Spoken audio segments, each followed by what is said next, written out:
mission de supervision des sites agro-silvo-pastoraux des communes de Moko et de Loga est conjointement organisée par l'ONG René Banima Doumi, la direction des ONG et associations de développement BMD d'Ongad. Elle entre dans le cadre du suivi des réalisations du programme Avenir Pacifique au Sahel. Elle vise à prévenir les violences et scruter les perspectives socio-économiques pour les jeunes en milieu rural dans le cadre du plan d'urgence 2022 du gouvernement nigérien.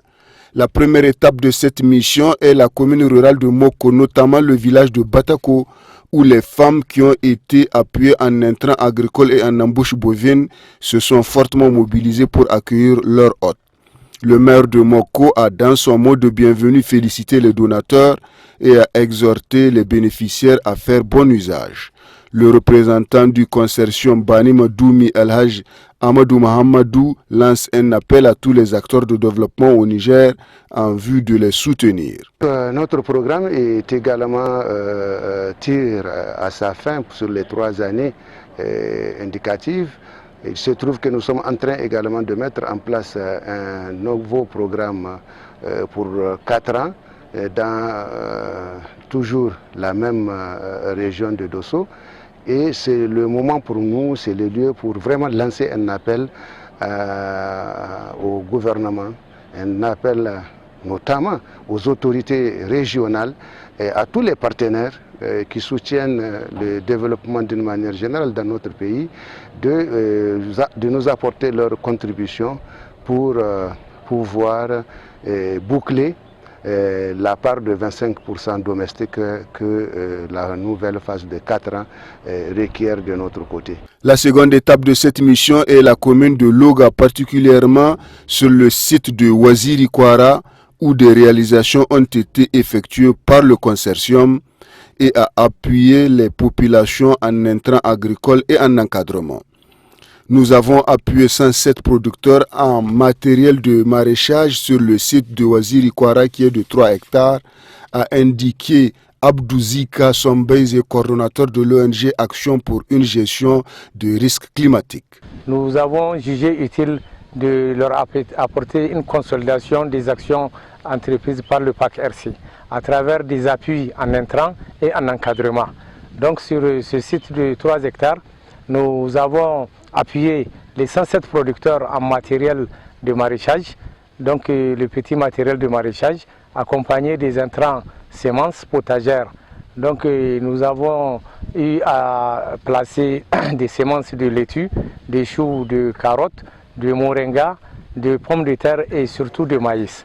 Donc le moringa, le maïs et la pomme de terre nous a attirés pour faire face à cette crise de la campagne 2021.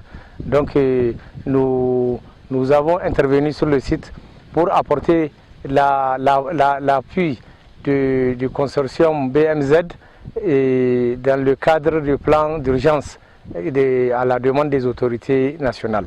L'introduction de la pisciculture sur le site de Waziri Kwara couplée au maraîchage est une première expérience dans la commune de Loga, a affirmé Ilyasu Adamou, coordonnateur de l'ONG Action pour un Sahel vert. Parce que ici dans notre zone d'intervention, notamment à Loga, il n'y a jamais eu l'introduction de cette activité. Et c'est une activité qui cadre avec la réduction de l'insécurité alimentaire et qui cadre aussi avec le programme d'urgence du président de la République. Donc une activité telle de la pisciculture a été introduite au niveau d'un premier village à Bourouara avec un étang de 43 mètres cubes. Donc à cette année, on a jugé utile de faire l'introduction de cette même activité au niveau de Waziri Kwara dans un étang que vous voyez derrière moi. C'est un étang de 21 mètres cubes. L'étang de 21 mètres cubes avec une contenance de mise en charge de 1027 à l'évin. Alilou Abdul Aziz, secrétaire général du gouvernorat de Dosso, tire le bilan de cette mission de supervision dans les communes de Moko et de Loga. Et les réalisations sur le terrain, on a vu ce qu'ils sont en train de faire dans les départements de Loga, particulièrement dans la commune de Loga, et au niveau de Batako, dans la commune de Moko.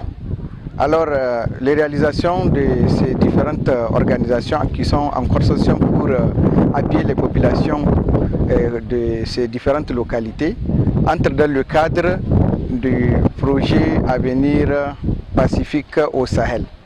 Et donc, ils ont appuyé plusieurs bénéficiaires de la commune, notamment en bouche au vin, en aréna, et donc aussi en pisciculture et l'agriculture maraîchère. Ici déjà nous sommes dans le champ de maraîchage de Wazir Kwara. Et ici déjà, vous voyez bien l'exploitation. C'est une réalisation du projet EPAC RSE qui est en train d'être accompagné par le consortium de ces ONG pour appuyer en conseil et en entrant et en formation pour les bénéficiaires. Parce qu'il faut se dire qu'à la fin du programme, ils ont mis le dispositif, mais EPAC RSE plutôt, ils ont mis le dispositif, mais il faut accompagner. Et c'est voilà pourquoi les 4 organisations se sont organisées pour accompagner les paysans. Et là, il s'agit ici de jusqu'à 7 groupements féminins qui sont constitués par 107 membres et ils sont en train d'exploiter. Il y a le moringa, il y a le maïs et plein d'autres plantes qui sont en train de vraiment cultiver pour satisfaire aux besoins nutritionnels de la population. Donc vraiment nous avons bien apprécié ce qu'ils sont en train de faire sur le terrain et nous espérons bien que si ça continue, ça peut beaucoup aider la population de ces 2 communes-là, parce qu'il faudrait reconnaître que le Niger fait partie des pays les plus arides. Des initiatives comme celle-là et comme celles qu'ils sont en train de faire sur le terrain peuvent permettre vraiment d'aider la population lorsqu'il y a des difficultés alimentaires. Toutes ces réalisations au profit des populations des 2 communes précitées contribueront à réduire l'insécurité alimentaire. Pour rappel, elles ont été mises en œuvre par le consortium APS Banima Doumi, Action pour une gestion des risques climatiques AGRC, Action pour un Sahel vert ASV Hareiban, Organisation nigérienne des éducateurs novateurs ONEN et l'Observatoire des performances de l'école nigérienne.